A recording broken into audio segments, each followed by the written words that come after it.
Jean-Pierre Pernaut est toujours près des siens. Depuis son décès survenu le 2 mars 2022, plusieurs membres de sa famille auraient reçu des signes troublants de sa part. Après les déclarations faites par sa veuve Nathalie Marquet, c'est sa fille Lou Pernaut qui s'est exprimée à ce sujet. J'ai des appels.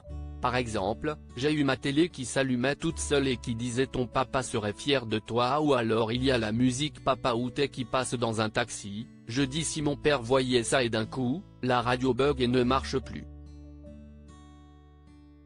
Et le mec dit je n'arrive plus à allumer la radio, a raconté la jeune femme de 20 ans, dans un nouveau numéro de l'émission Chez Jordan, diffusé le 16 mars dernier.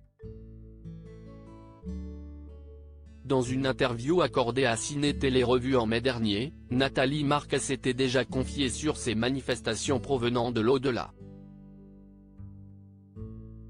Selon l'ancienne reine de beauté, c'est en effet sa fille qui aurait été la première à percevoir des signes, sa télé s'est allumée toute seule à 1h du matin.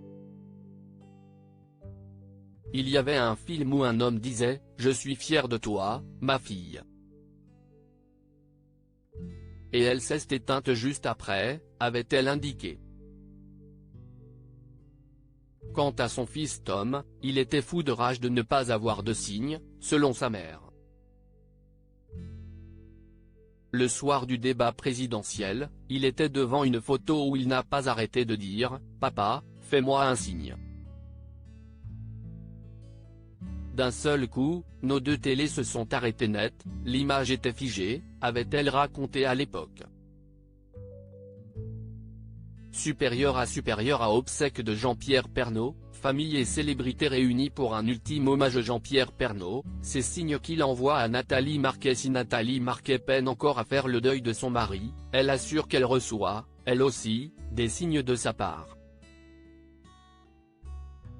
Je crois aux anges, à la vie après la mort, a-t-elle expliqué dans les colonnes de Ciné Télé Revue, avant de confier que son époux lui envoie désormais des signes depuis l'au-delà. Pendant 2 mois, j'ai quitté l'hôpital chaque soir à 21h et la tour Eiffel était éteinte. Le jour où il est mort, en sortant, elle était allumée, elle scintillait. C'est là qu'on avait eu notre premier rendez-vous au restaurant, avait d'abord cité comme exemple Nathalie Marquet.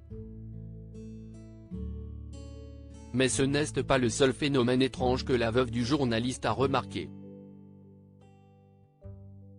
Le lendemain, je vais prendre ma voiture et, en allumant la radio, il y avait sa chanson préférée de Johnny Hallyday Allumer le feu, s'était-elle remémorée. Et Nathalie Marquet de résumer dans les pages de gala, pour moi, il est toujours près de moi, je lui parle tous les jours et parfois, je suis même dans un dialogue imaginaire. Je crois en la vie après la mort. Je perçois de nombreux signes depuis sa disparition. Crédit photo, capture d'écran C8.